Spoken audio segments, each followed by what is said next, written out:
Boa tarde a todos. O Jornal da Cultura está no ar.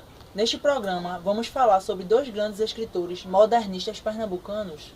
Iremos falar sobre a vida e algumas obras de Manuel Bandeira e Clarice Lispector. E para nos trazer a história desses dois escritores, vamos convidar para estar conosco o professor de literatura João Carlos. Ele que é PhD em literatura, além de ser escritor e jornalista, e é presidente da Academia Brasileira de Letras. Boa tarde a todos. Para mim é uma honra estar aqui participando desse tão lisonjeado jornal. Muito obrigado pelo convite. Nós é que agradecemos, professor. Bom, já dando início ao nosso assunto, gostaria que o senhor começasse nos explicando o que foi o período modernista brasileiro. Bom, o período modernista brasileiro foi um movimento artístico-literário que teve início lá no século XX, onde os artistas brasileiros eles ansiavam por algo novo. Eles queriam quebrar a rotina, todas aquelas regras que vinham da Europa, principalmente de Portugal. Ok, professor, mas houve algum marco inicial para este movimento? Marco inicial ao certo não se tem, meu amigo. O que se pode dizer é que em 1922 houve, como eu posso dizer, um movimento, houve uma determinada ação que ficou conhecida como a Semana de Arte Moderna, onde no no Teatro Municipal de São Paulo, houve essa semana onde os artistas puderam se expor, mostrando aquilo que eles tinham. Ok, professor João Carlos. Mas agora, falando um pouco sobre a vida deles, quem foi Manuel Bandeira ao certo? Bom, Manuel Bandeira foi um dos maiores escritores brasileiros modernistas de primeira geração. Nasceu aqui em Recife no dia 19 de abril de 1986, filho do engenheiro Manuel Carneiro de Souza Bandeira e de sua esposa Francelina Ribeiro. No Rio de Janeiro, para onde viajou com a família em função da profissão do pai, que era engenheiro, engenheiro civil do Ministério da Aviação. Estudou no Colégio Pedro II em 1904 e terminou o curso de Humanidades. E foi para São Paulo logo após, onde iniciou o curso de Arquitetura na Escola Politécnica de São Paulo, que interrompeu por causa da tuberculose. Ele ainda jovem descobriu que já era tuberculoso por causa de bebidas e de cigarros. Com a ajuda do pai, que reuniu todas as economias da família, foi para a Suíça para se tratar da doença. Permaneceu lá de junho de 1913 a outubro de 1914, em virtude do início da Primeira Guerra Mundial. Ele volta ao Brasil justamente por causa disso, no finalzinho de 1914. Ao regressar, iniciou na literatura publicando um livro, A Cinza das Horas. Em 1917, numa edição de 200 exemplares, custeada por ele mesmo, 2 anos depois, publica seu segundo livro, Carnaval. Em 1935, foi nomeado Inspetor Federal do Ensino e em 1936 foi publicada a homenagem a Manuel Bandeira, coletânea de estudos sobre a sua obra, assinada por alguns dos maiores escritores, críticos da época. Foi professor também de literatura no Colégio Dom Pedro II e em 1940 foi eleito membro da Academia Brasileira de Letras. Posteriormente, nomeado professor de literatura hispano-americana na Faculdade de Filosofia da Universidade do Brasil, que hoje é a Universidade Federal do Rio de Janeiro. Manuel Bandeira faleceu no dia 13 de outubro de 1968, com hemorragia gástrica, aos 82 anos de idade, no Rio de Janeiro, e foi sepultado no cemitério São João Batista, no Rio de Janeiro. Bom, agora vamos abrir espaço para uma pergunta dos telespectadores com a nossa repórter Raquel Shirazardi. Todos. Boa tarde a todo mundo no estúdio. Estou aqui no bairro de Caetezão, Abrelina, para saber da população como é que vai a literatura brasileira da gente. Vamos na casa de uma moradora. Oi de casa. Já vem. Opa, boa tarde. Boa tarde. Você pode dar um tempinho pra gente? Posso sim. Posso sentar?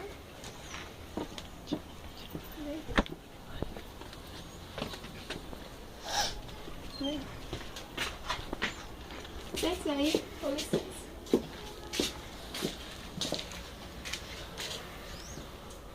Boa tarde. Como é seu nome? Maria Isolda. Maria Isolda. Porque aqui a gente gostaria de saber qual seria a sua pergunta sobre o escritor Manuel Bandeira. Eu tenho muita dúvida em saber qual é o estilo literário dele. Está aí a pergunta. Eu vou ficando por aqui. E uma boa tarde a todos. De Raquel Serajarte para o Jornal da Cultura. Você já pode responder. Bom, queria agradecer, né, pela pergunta lá da senhorita Isolda, lá de Abreu Lima. Manuel Bandeira foi um escritor da primeira geração, um escritor da geração de 20, como muitos preferem dizer. E sua poesia busca uma escrita rápida e simples. Porém, quanto aos temas e de seus poemas, não se encontra uma única linha seguida por ele. Vamos encontrar uma diversidade de temas como a morte e o amor, a angústia, a solidão, o erotismo, lembranças da infância, entre outros. Então não se teve ao certo assim um segmento específico que Manuel Bandeira seguiu. Agora vamos com um break bem rápido e já voltamos com o melhor da informação para você.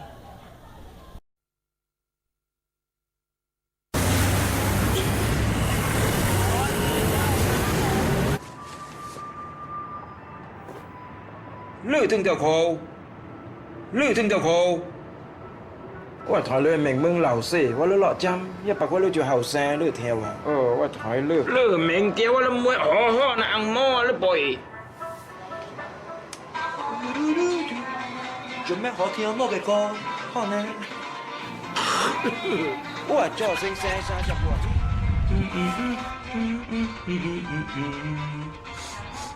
มีไก่วงห้วย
Faut ronfler un peu.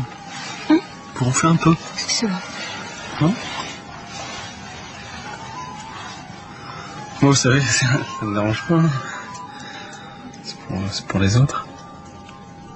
Avec Vodafone Live dans votre mobile SFR, envoyez instantanément vos photos. SFR, parlons mieux, parlons mobile.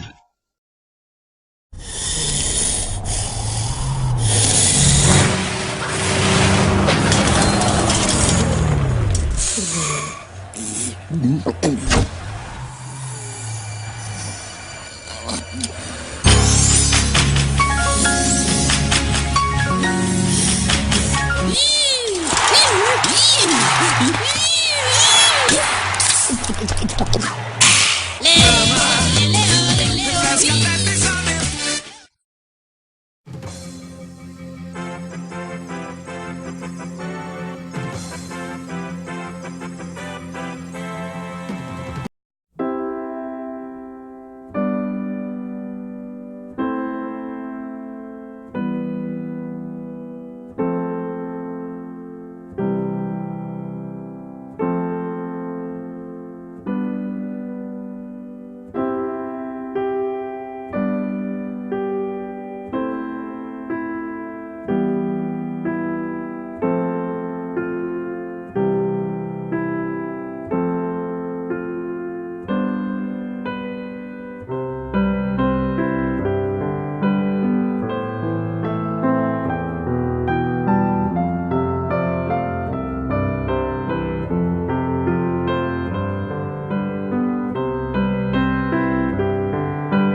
volta para a segunda parte da nossa entrevista com o professor João Carlos. Hoje nós estamos falando sobre dois escritores modernistas brasileiros, e mais especificamente pernambucanos, que são Manuel Bandeira e Clarice Lispector. Já falamos sobre Manuel Bandeira, agora vamos falar um pouco sobre Clarice Lispector. O professor, o senhor está com a palavra. Bom, Clarice Lispector nasceu no dia 10 de dezembro de 1920 em Tchetchelnik, na Ucrânia. Devido à Guerra Civil Russa, a família decide vir para o Brasil. Quando ela ainda tinha 2 anos de idade, vieram para a casa de parentes em Maceió. Com 5 anos de idade, mudou-se para Pernambuco com sua família em busca de melhores condições de vida. Aos 10 anos de idade, quando terminou o jardim da infância, Clarice escreveu sua primeira peça teatral, Pobre Menina Rica. Em 1935, ela e a família se mudam para o Rio de Janeiro. Em 1939, ela ingressou na Faculdade de Direito pela Faculdade do Brasil, que hoje, como eu já disse, é a Universidade Federal do Rio de Janeiro. Em 1940, vai morar com a irmã mais velha, Tânia, pois seus pais haviam falecido. Seu pai falecido com uma vesícula biliar. Também em 1940, ela começa a trabalhar como jornalista na revista Vamos Ler. Enfrenta dificuldades por ser mulher, mas aos poucos vai vencendo barreiras e preconceitos. Em 1941, começa um relacionamento com Mauri Gorgel Valente, que havia sido seu colega de faculdade. Mais tarde, em 12 de janeiro de 1943, obteve sua naturalização e em 23 de janeiro casou-se com Mauri. No final do ano, um de seus romances, Perto do Coração Selvagem, ganhou um prêmio de romance do ano. Seu marido, por ser diplomata, viajou por vários anos e ela o acompanhou durante as viagens. Manteve contato com grandes escritores modernistas brasileiros, como Manuel Bandeira, entre outros. E em 1948 nasce seu primeiro filho, Pedro Lispector Valente. Em 1953 nasce seu segundo filho, Paulo Lispector Valente. Pedro, porém, seu primeiro filho, quando estava perto da adolescência, foi diagnosticado com esquizofrenia. E em 1958, Clarice decide se separar do marido por não aguentar mais o ciúme excessivo do marido e pela vontade também de poder cuidar do seu filho esquizofrênico em um lugar fixo. Além de tudo isso, o desejo de poder voltar a seguir sua carreira de jornalista e escritora. Daí, ela volta para o Rio de Janeiro com seus 2 filhos. O marido, porém, fica na Europa. No mesmo ano, vai trabalhar no jornal carioca Correio da Manhã como colunista. Clarice teve contato com grandes escritores brasileiros e europeus. No ano de 1977, foi diagnosticada com câncer no ovário, em estado já avançado. Morre no dia 9 de dezembro de 1977, um dia antes de seu aniversário de 57 anos de idade. No Rio de Janeiro, foi enterrada no cemitério israelita do Caju, no dia 11 de dezembro.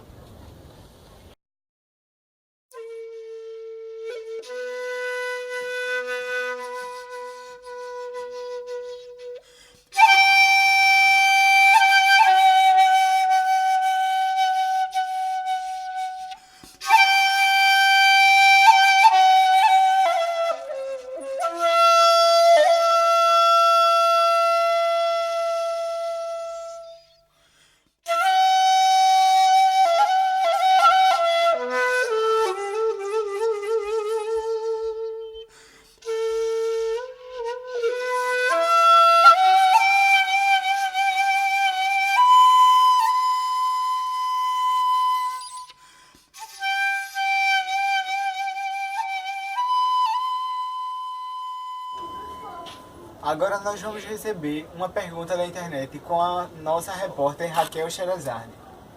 Voltamos. Temos aqui uma pergunta do Zósimo Peixoto, lá de Borogodó, interior de Paraíba. Ele diz: Professor Mauri Gurgel, foi o único amor de Clarice? Não. Antes dela se apaixonar por Gurgel, ela havia sido se apaixonada por um outro colega de trabalho, chamado Lúcio Cardoso, mas sua paixão não foi correspondida, pois Lúcio Cardoso era homossexual. Estamos chegando ao fim de mais um programa. Muito obrigado, professor, por ter vindo nos dar essa aula, atendido ao nosso convite para estar aqui conosco. E eu que agradeço a todos vocês do programa, da redação, todos que me lançaram o convite. Muito obrigado. Obrigado, professor, e obrigado a todos os telespectadores que nos deram a sua audiência. E o Jornal da Cultura termina agora.